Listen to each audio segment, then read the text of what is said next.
Coucou les amis, j'espère que vous allez bien. Donc on se retrouve aujourd'hui pour un nouveau bilan lecture vu que j'ai lu mes 4 livres. Donc dans ces livres, j'ai lu en premier le livre d'Elisabeth Georges, Une chose à cacher aux éditions Pocket. Alors, dans ce livre, on va principalement parler de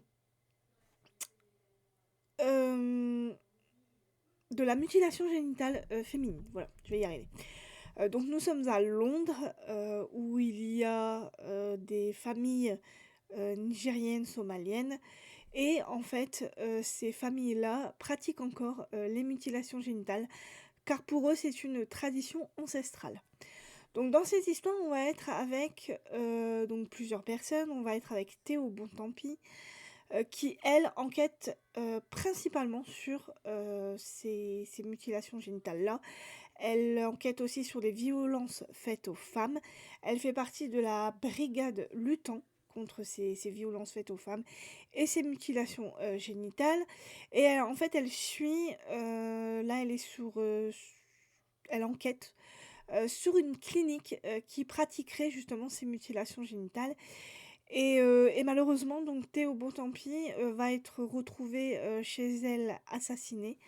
Et c'est Thomas Linley et ses adjoints, donc Barbara Haverst et Winston Nkata, qui vont enquêter donc sur ce meurtre. Voilà.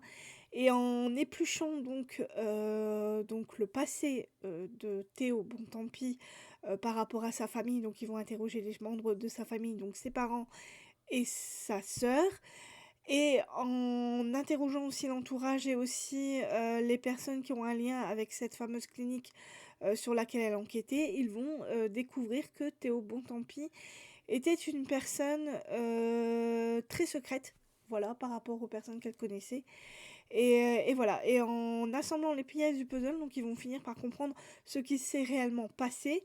Et on va suivre aussi, donc en parallèle de cette histoire, une famille nigérienne. Donc il y a les deux parents, donc le père et la mère, et les deux enfants. Le fait est que cette famille nigérienne, bien évidemment, suit les traditions, ces fameuses traditions ancestrales. Et en fait, le père voudrait, d'un côté, donc, vendre sa fille euh, contre un troupeau alors de vaches, j'imagine.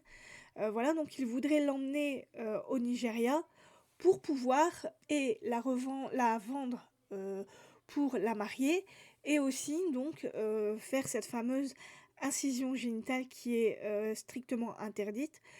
Mais heureusement qu'il y a son grand frère qui est là pour la protéger parce que lui comprend comment dire, les manœuvres de son père et il veut absolument protéger donc sa petite sœur donc de son père.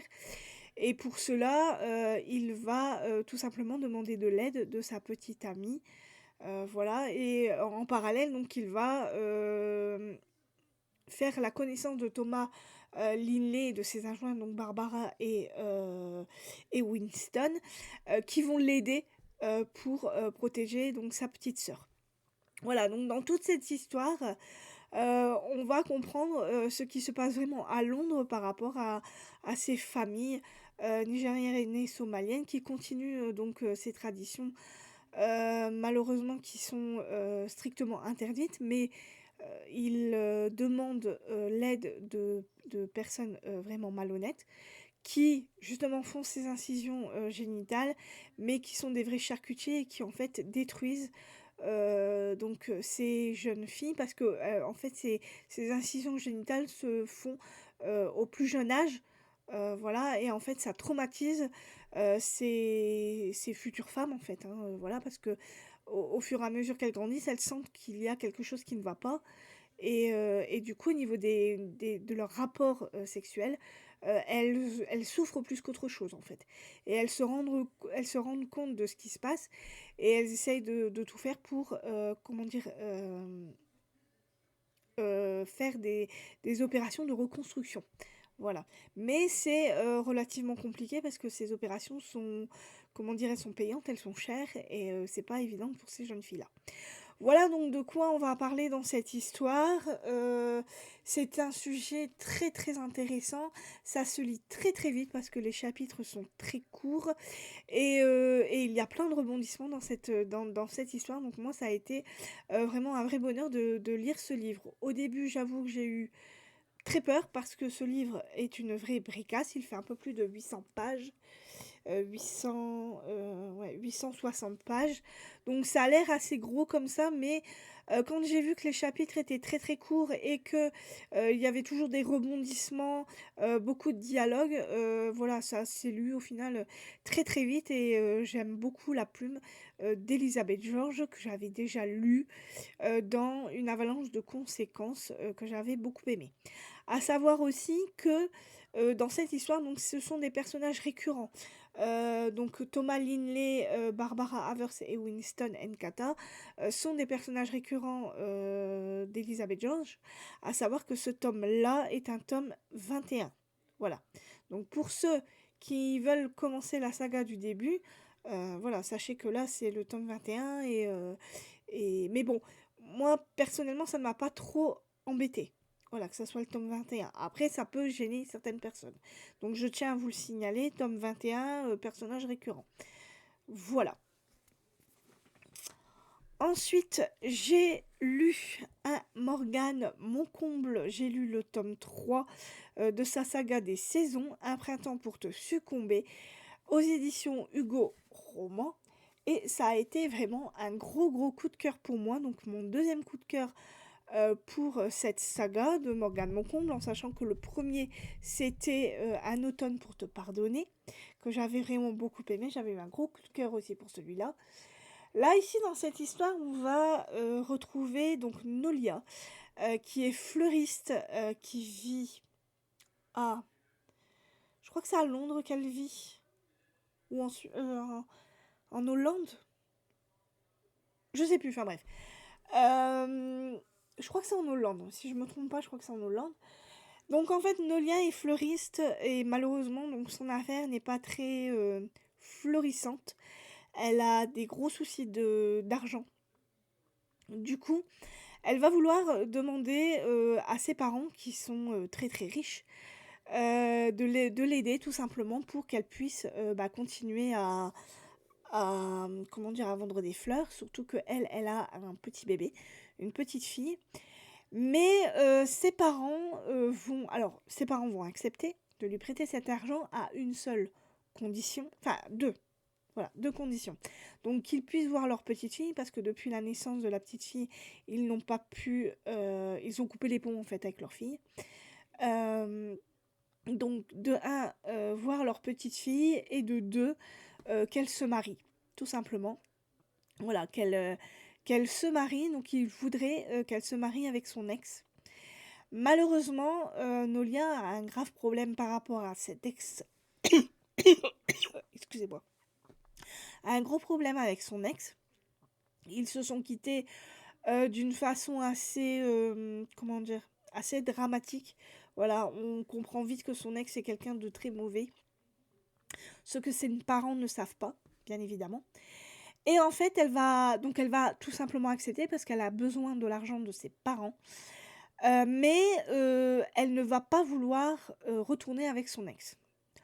Au lieu de ça, donc elle va faire la connaissance d'un jeune homme donc qui s'appelle Camille Levesque, qui est un homme très très riche vu qu'il a créé une application d'escorte, voilà, qui est très très mal vue dans le monde du numérique.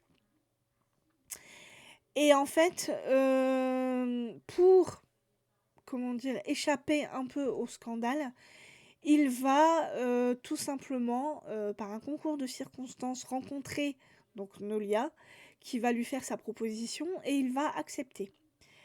Pour que la chose puisse paraître réelle, donc ils vont devoir vivre ensemble.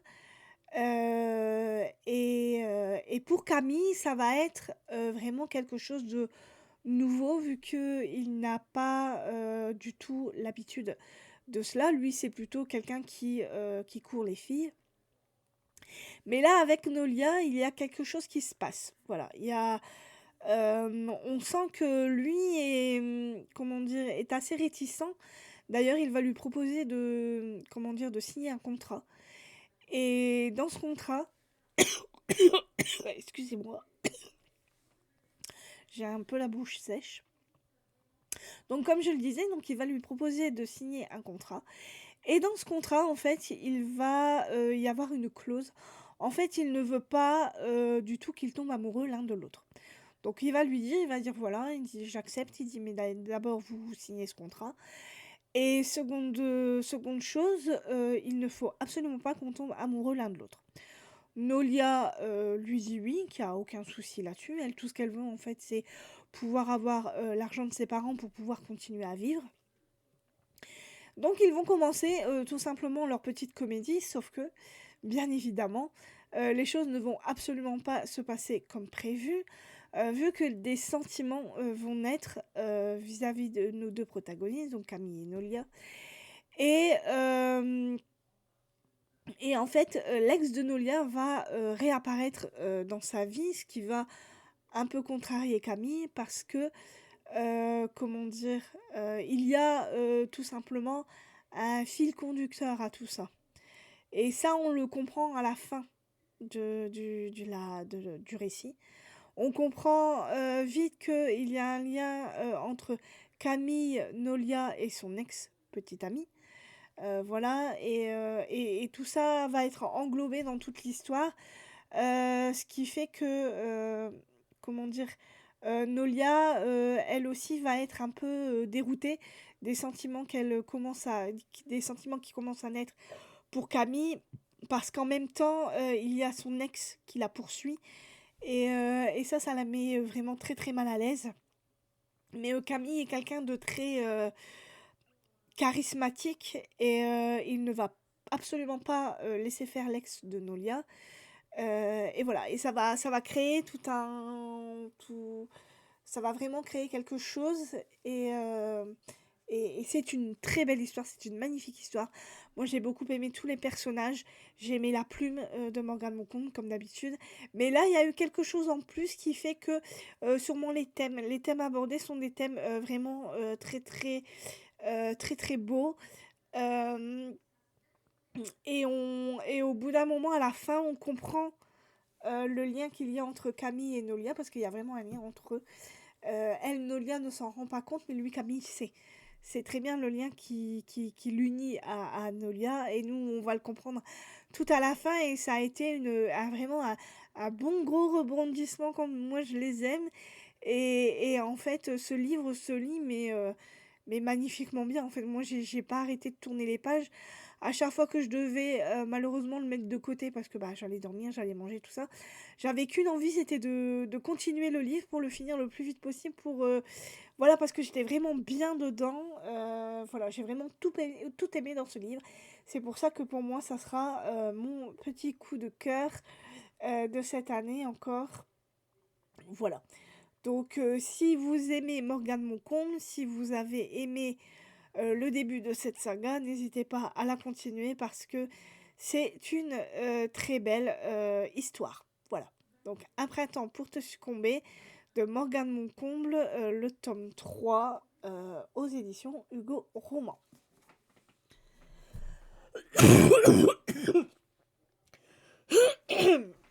Je suis vraiment désolée, mais j'entendais que ça ronronnait. Et du coup, il a fallu que je tousse à mon cou. Ensuite, donc en troisième livre, j'ai décidé de me lancer dans de la fantasy.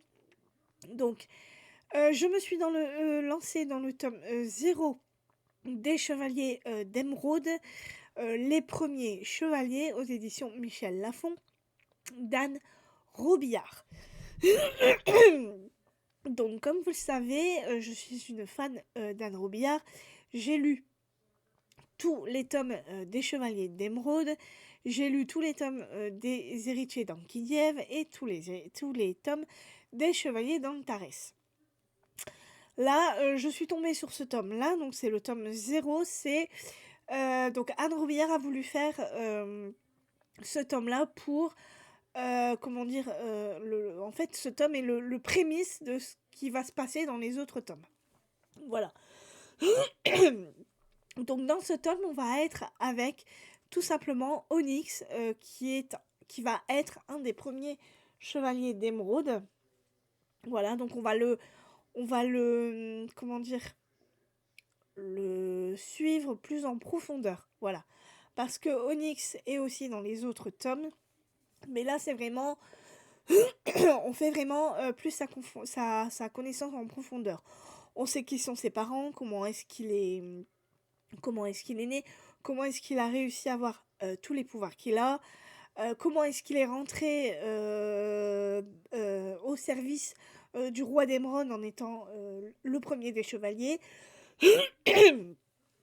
et comment et pourquoi est-ce que la terre donc d'Emeraude, enfin non, de Tagnette, je sais plus comment on dit, a été non, comment dire, je vais y arriver.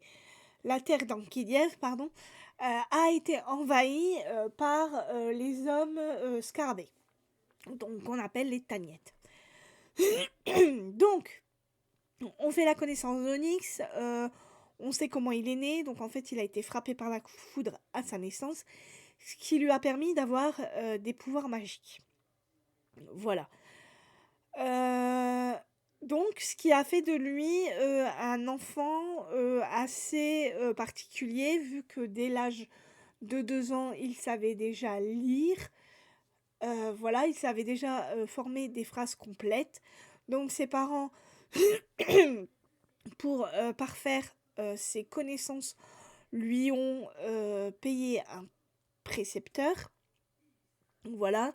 Sauf que, au fait, au bout d'un moment, ils se sont rendus compte aussi qu'il se passait des choses assez étranges par rapport à Onyx. En fait, dès qu'il se met plutôt en colère, il invoque, si on peut dire ça comme ça, un terrifiant orage. Voilà. Ce qui peut se transformer en quelque chose d'assez terrible, vu que la foudre s'y met aussi. Voilà, donc ça c'est un des pouvoirs qu'Onyx va avoir. Voyant que ses connaissances deviennent de plus en plus fortes et comme son précepteur, au bout d'un moment, il n'a plus rien à lui apprendre, son père, donc Saffron, je crois qu'il s'appelle, va tout simplement l'emmener au royaume d'Émeraude pour le présenter à un magicien qui est en relation avec le roi d'Émeraude. Voilà. Donc Onyx va faire la connaissance de ce magicien. Ce magicien va lui demander de lire tous les livres de la bibliothèque. Voilà, il va essayer de percevoir ses pouvoirs magiques. Et il va tout simplement le perfectionner dans ses pouvoirs magiques. Donc il va Onyx va réussir à créer des vortex pour aller d'un continent à un autre, d'une région à une autre. Voilà. Et donc comme ça il va grandir, il va prendre de l'âge tout simplement, et il va finir par devenir un chevalier. Voilà.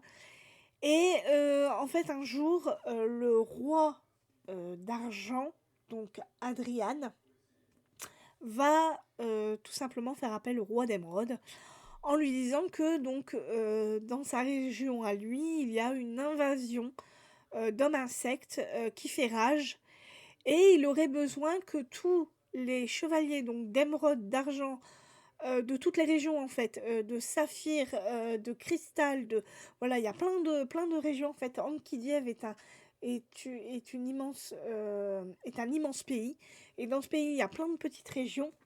Donc en fait, tous les chevaliers de toutes les régions vont tout simplement se regrouper pour pouvoir tout simplement arrêter cette invasion d'hommes scarabées. Et ces hommes scarabées font appel aussi à des dragons. Et les dragons vont devoir être exterminés tout simplement. Et en fait, on va vite comprendre que toute cette petite armée est dirigée par par un dieu qui s'appelle Amékaret. Voilà. Qui est le... Alors, comment expliquer ça? Qui est le fils... comment dire, d'un plus grand dieu encore, voilà. Et en fait, donc Amékaret voudrait tout simplement conquérir toute la région d'Ankidiev. Sauf que les chevaliers d'émeraude vont commencer à réagir et ils vont tout simplement donc combattre et les dragons et les hommes insectes, ce qui va mettre à mal le dieu Amékaret. Et donc une fois que cette invasion sera donc gagnée, il y a un autre magicien qui va vouloir récupérer donc tous les pouvoirs qu'il a donnés au chevalier pour que pour qu'il puisse vaincre plus vite ce dieu-là. Et en fait, donc les chevaliers ne vont pas être d'accord. Onyx en fait partie aussi. Vu que lui, il va vouloir tout simplement faire, une fois la bataille finie, il va vouloir continuer à faire sa vie tranquillement, donc avec sa famille, tout ça. Sauf que il y a plein de choses qui vont se passer dans cette histoire. Il ne va pas pouvoir faire ce qu'il veut, vu qu'il va être pourchassé par ce fameux magicien qui veut récupérer tous ses pouvoirs. Le fait est que l'autre magicien qui lui a permis de développer ses pouvoirs va le revoir et il y a plein d'autres choses qui vont se passer. Voilà, donc c'est un univers riche, plein de fantaisie, avec plein de personnages différents, faits de magie, donc comme je vous l'ai dit, il y a des dragons, il y a des magiciens, il y a des immortels, il y a... voilà, il y a plein de choses différentes dans ce tome-ci. Donc si vous voulez comprendre comment les chevaliers d'émeraude ont été créés, n'hésitez pas à lire ce tome 0 avant de commencer donc la saga des chevaliers d'émeraude. Cette saga peut être lue par des ados, mais aussi par des adultes, parce que moi je sais que je l'ai lu très tardivement. Mais c'est voilà. Si vous aimez la fantasy, lancez-vous parce que ça se lit très bien, très vite. C'est une très bonne fantasy, très facile à lire. Il n'y a aucune difficulté par rapport à ça. Et moi, j'adore cette série, donc n'hésitez surtout pas à vous lancer dans celle-ci. Donc, Les Chevaliers d'Émeraude, le tome 0, Les Premiers Chevaliers, pardon, aux éditions Robert Laffont d'Anne Robillard. Et un dernier livre, donc j'ai lu un livre contemporain, donc j'ai lu un Françoise Bourdin, Si loin, si proche, aux éditions Pocket. Donc c'est le tome 2 de la série Grand Paradiso que j'ai lu, que j'avais beaucoup aimé, donc là j'ai lu le deuxième. Donc nous retrouvons nos protagonistes, donc Lorenzo, qui est un jeune homme qui a fait des études de vétérinaire. Oh, je vais y arriver, c'est pas possible. Qui a réussi ses études de vétérinaire et qui, en ayant obtenu son diplôme, n'a qu'un rêve, c'est de pouvoir construire son propre zoo. Je vais pas y arriver. Donc, voilà. Sauf que il lui faut beaucoup d'argent. Et en fait, par un concours de circonstances, l'argent va lui tomber du ciel, si on peut dire ça comme ça, vu que son grand-père va malheureusement décéder. Et il va tout simplement lui offrir en héritage pas mal d'hectares qu'il avait et qui étaient totalement en friche. Donc il va lui faire ce magnifique cadeau et en fait c'est comme cela qu'il va réussir à créer son fameux zoo. Voilà.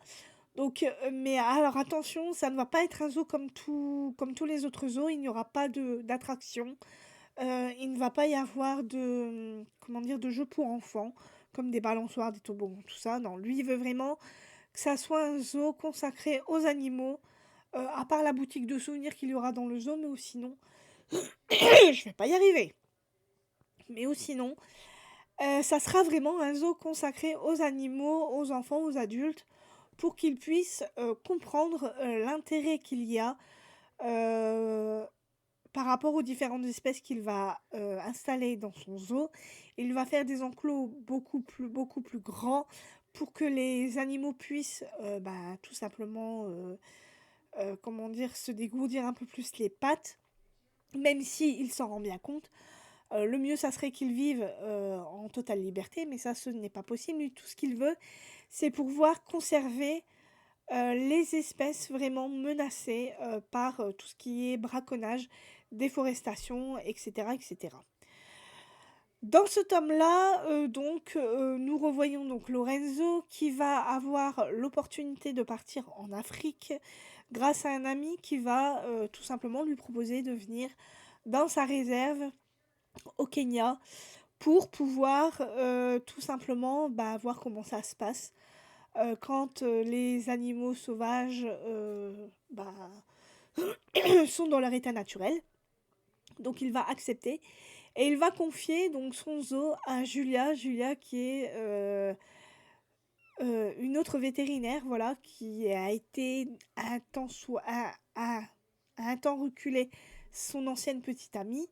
Malheureusement, ils ont rompu, voilà, parce qu'ils n'avaient pas vraiment la même vision de la vie, voilà. Et parce qu'elle ne voulait pas l'attendre non plus, vu que lui, Lorenzo, pendant un temps, il n'a fait que voyager, malheureusement sans elle, vu qu'il n'avait pas les mêmes obligations, donc rupture.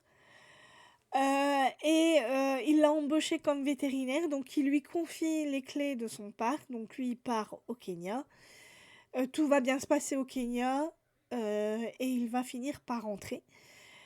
Euh, et en fait, voilà, donc on va suivre Lorenzo qui va, comment dire, continuer à faire que les visiteurs viennent de plus en plus dans son zoo. Et pour cela, il faut qu'il fasse tout simplement de la publicité sur son zoo. Donc il va devoir passer à la télé. Il va devoir, comment dire, faire plaisir aux sponsors qui ont mis de l'argent dans ce zoo. Donc il faut qu'il ait de plus en plus de visiteurs, qu'il ait de plus en plus de bonnes idées pour pouvoir tout simplement réussir à s'enrichir, entre guillemets, pour que les animaux puissent voilà, avoir des habitats comment dire, beaucoup plus confortables et que les visiteurs aient envie tout simplement de rester dans son zoo et peut-être y dormir pour voir les animaux vivre dans leur enclos. Voilà. Bien évidemment, donc il va y avoir la petite histoire d'amour entre Lorenzo et Julia qui, comment expliquer ça, qui va aller de mal en pire. Ça va être un peu tumultueux. Moi, ça m'a un petit peu agacée. Ça a été vraiment le côté agaçant de l'histoire. Euh, Parce que Julia et Lorenzo ne se disent pas les sentiments qu'ils ont l'un pour l'autre. Ce qui fait que du coup, il y a toujours des non-dits. Et ces non-dits finissent par de la jalousie, de l'immaturité vis-à-vis de Julia. Euh, Lui, Lorenzo fait tout pour essayer de la reconquérir, ce qui n'est pas évident, parce qu'il y a plein de choses qui se passent et qui ne plaisent pas à Julia. Lorenzo est aussi un peu perturbé parce que sa vie, alors familiale non, mais en fait il a une famille, il a sa mère, ses frères et sœurs, et il a un beau-père. Et malheureusement son beau-père ne l'aime pas. Il va se passer un drame dans la vie de Lorenzo, ce qui fait que du coup, ça va mettre à mal encore plus les relations entre son beau-père et lui. Et voilà, et donc on va suivre tout ça. Alors entre la relation qu'il a avec son beau-père qui est tumultueuse, la relation qu'il a avec Julia qui elle aussi est fort tumultueuse, Ça va créer des petites choses, enfin ça va créer des hauts et des bas en fait dans l'histoire. Moi, ce qui m'a le plus embêté, c'est l'histoire d'amour entre Julia et Lorenzo. J'ai trouvé un peu Julia fort immature, fort jalouse.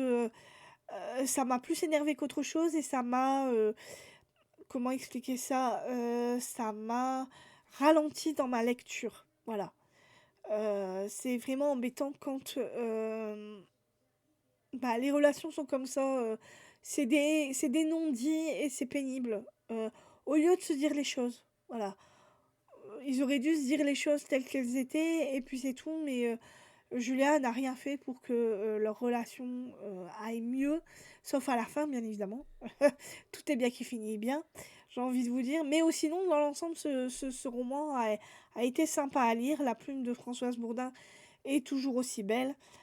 J'ai vraiment bien aimé ce livre, à part, comme je vous le dis, la petite romance qui commençait un peu à stagner et voilà, et un peu à tourner en rond, et c'est pénible quand c'est comme ça.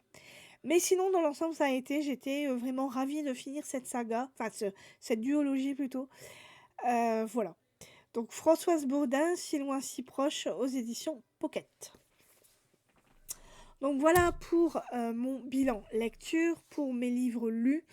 Donc en ce moment, donc je suis en train, alors je viens à peine de le commencer, hein, je suis en train de lire Henri Lovenbruck, la trilogie Mackenzie, donc Le rasoir d'Occam, Les cathédrales du vide et Le mystère Fulcanelli, donc aux éditions J'ai lu. Donc vous le voyez, il fait 1400 pages, donc je ne suis pas prête de l'avoir fini. Ensuite, j'ai l'intention de lire Mémoire de la forêt de Michael Brun-Arnaud, voilà, qui est le tome 1, aux éditions 9, L'école des loisirs. Ensuite, j'ai l'intention de lire Trouble Macaire, alors je ne sais pas si ça se dit comme ça, le tome 1 de Laura Swan. Et ensuite, j'ai l'intention de lire donc le nouveau Éric Emmanuel Schmitt, La traversée des temps, donc le tome 4, La lumière du bonheur, aux éditions Albin Michel. Voilà, donc voilà pour mes nouvelles lectures. Donc j'espère que celles-ci vous plairont. J'espère que mon bilan lecture vous a plu. Écoutez, moi je vous souhaite une très bonne fin de semaine à vous. Un très bon week-end et je vous dis donc à plus tard pour une nouvelle vidéo. Par contre, je ne sais pas ce que ça sera, donc ça sera pour vous la surprise. Bye bye!